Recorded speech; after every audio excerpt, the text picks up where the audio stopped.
আজ সকালে যমুনার সামনে হাদি হত্যার বিচারের দাবিতে যে জমায়েত, সেই জমায়েতে পুলিশ লাঠিচার্জ, জল কামান, কাঁদুনে গ্যাস এগুলো নিক্ষেপ করে ছত্রভঙ্গ করে দেয় এবং আন্দোলনকারীদের সঙ্গে পুলিশের দফায় দফায় সংঘর্ষ, একটা রণক্ষেত্র পরিস্থিতি হয়। এবং এটা দেখে আমার কিছু প্রশ্ন জাগে আমার মনে, যে নির্বাচনটা কি আসলেই হবে?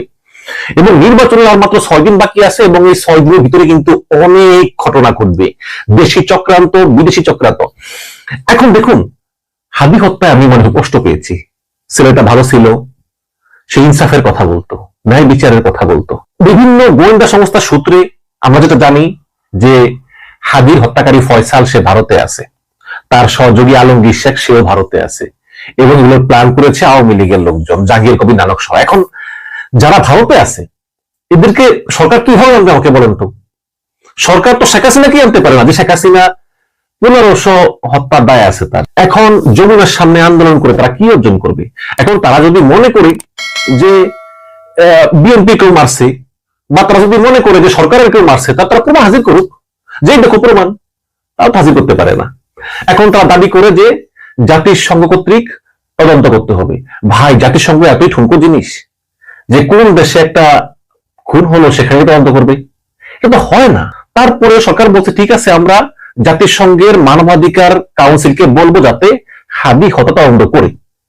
আর আমরা জানি না তারা রাজি হবে কি হবে না, বাট আমরা রিকোয়েস্ট করবো। এবং মুখের কথা না রে ভাই, ভারত হচ্ছে বর্তমানে আমাদের শত্রু রাষ্ট্র।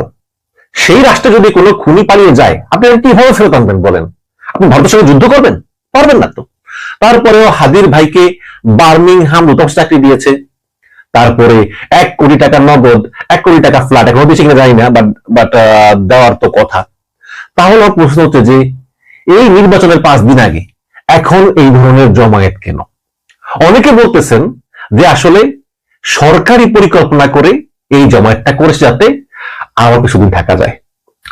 এবং অবশ্যই অনেকে দাবি করতেছেন, এগুলো আমার কথা না, কিন্তু অনেকে দাবি করতেছেন যে ডক্টর ইউনূস কিছু জানেন না, কিন্তু তার সঙ্গের কিছু উপদেষ্টা আছে, সেই উপদেষ্টারা চাইতেছে নির্বাচনটা না হোক এবং ক্ষমতা আরো দীর্ঘায়িত হোক।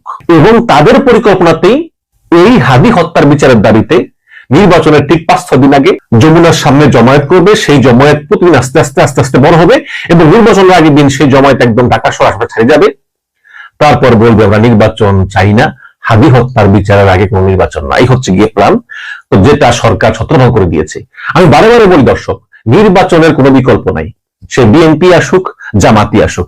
এবং সবচেয়ে বড় কথা হলো যে নির্বাচন কমিশন, দেখুন নির্বাচন কমিশনটা খুবই দুর্বল। এই যে এস.এম. নাসিরউদ্দিন প্রধান নির্বাচন কমিশনার, তো এই নাসিরউদ্দিনের যারা কাছের লোক, তাদের সঙ্গে তো আমার মাঝে মাঝে কথাবার্তা হয়। অত্যন্ত ভীতু মানুষ, ভয় পায়।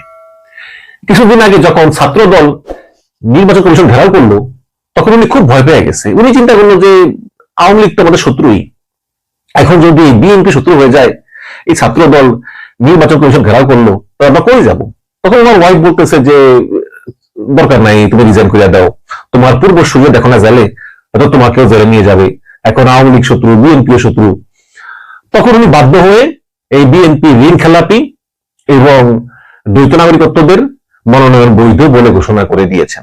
যেমন চট্টগ্রামের আসলাম চৌধুরী, তার নাকি 1700-1800 কোটি টাকা ঋণ, তার মনোনয়নও বৈধ করে দিয়েছেন। সেই আসলাম চৌধুরী জুলাই যোদ্ধাদেরকে বিভিন্ন অ্যামাউন্টের চেক দিয়েছে যে তোমরা জুলাইতে যুদ্ধ করেছো, আহত হয়েছ, এই নাও চেক, তোমাদেরকে অনুদান দিলাম। তো তারা ব্যাংকে গিয়ে দেখে চেক বাউন্স, টাকা পয়সা নাই। তারা আসলাম চৌধুরীকে বললো যে ভাই আপনি যে চেক দিয়েছেন টাকা পয়সা নাই। আসলাম চৌধুরী বললো যে আচ্ছা অমুক তারিখে যাও, আমি টাকা জমা দিই, তারপর উঠাইও।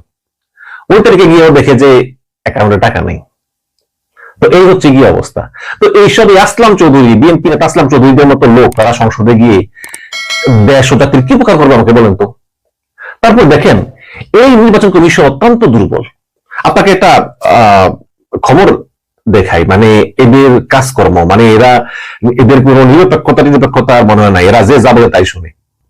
সরকার কিন্তু নির্বাচন কমিশনের উপরে কোনো প্রভাব বিস্তার করে না, প্রভাব বিস্তার করে দলগুলো। এখন কোন দলের কথা এই কাজটা করছে জানি না। এখানে দেখুন খবর, এবারে নির্বাচনে পর্যবেক্ষক নিয়োগ দেওয়া হবে মোট 55,454 জন। আমরা তো জানি যে আওয়ামী লীগের আমলে সেই নাজমুল হাসান কলিমুল্লাহ, তারপরে মাওলানা আবেদ আলী, এরা এই ভুয়া পর্যটক নিয়োগ করে বলতো নির্বাচন অত্যন্ত সুষ্ঠু হইয়াছে। এমনকি যারা বিদেশি নাগরিক আসতো বেড়াতে, টুরিস্টে, তাদেরকে টাকা দিয়ে বিদেশি পর্যটক বানিয়ে দিত, বলতো হ্যাঁ কানাডার পর্যটক, জানেই না কিছু। ও বিদেশি নাগরিককে বলতো তুমি শুধু কেন্দ্রে যাইবা আর হাসবা আর মুখ লড়াইবা, এতেই হবে। তো এখানে খবর, এবারে নির্বাচনে পর্যবেক্ষক নিয়োগ দেওয়া হবে মোট ৫৫,৪৫৪ জন। এর মধ্যে পাশা নামের একটি এনজিও দিবে সবচেয়ে বেশি ১০,৫৫৯ জন, মানে মোট পর্যটকের প্রায় ১৯%। দ্বিতীয় স্থানে যারা আছে তাদের অনুমতি ৩,৫৬১ জন। ইন্টারেস্টিংলি এই পাশা এনজিওর কর্মী মাত্র একজন, উনি হচ্ছে নির্বাহী পরিচালক সৈয়দ হুমায়ুন কবির। এই এনজিওর প্রধানের অফিসও কিন্তু ওনার বাসার ড্রয়িং রুমে। আরো রহস্যের বিষয় হলো এই পাশা নির্বাচন কমিশনের নভেম্বরের প্রথম ধাপের নিবন্ধন তালিকায় ৬৬টি সংস্থার মধ্যে না থাকলেও পরবর্তীতে ১৫টি সংস্থার সঙ্গে নিবন্ধন পায় ডিসেম্বরে। মানে প্রথম ধাপে তাদের অবস্থান ছিল 67। পরবর্তীতে নির্বাচন কমিশন যাচাই বাছাই করে ১৫টা এনজিওকে সিলেক্ট করে, তার ভিতরে এই পাশা একজন। প্রশ্ন হলো ঠিক কোন ক্ষমতাধরের ইশারায় মাত্র একজনের এনজিওকে ১০,০০০ জন পর্যবেক্ষক দেওয়ার অনুমতি দেওয়া হলো, আর ঠিক কাদেরই এখন এই ১০,০০০ জন হিসাবে ভোটের মাঠে অ্যাক্সেস দিয়ে রাখা হবে? মানে আমি জানতে চাই যে আসলে কোন দল, এটা বিএনপি নাকি জামাত? কাদের চাপে একটা নাম সর্বস্ব এনজিও, যার মালিক ছাড়া আর কেউ নাই, যার ড্রয়িং রুম হচ্ছে বাসা, তাকে অনুমতি দেওয়া হলো ১০,০০০ পর্যবেক্ষক নিয়োগ দেওয়ার? এবং এই ১০,০০০ পর্যবেক্ষক কিন্তু ভোট কেন্দ্রে অ্যাক্সেস পাবে। তারা গিয়ে সেখানে কি করবে, এটা হচ্ছে দেখার বিষয়। নির্বাচন নিয়ে কিন্তু দর্শক বহুমুখী ষড়যন্ত্র চলতেছে।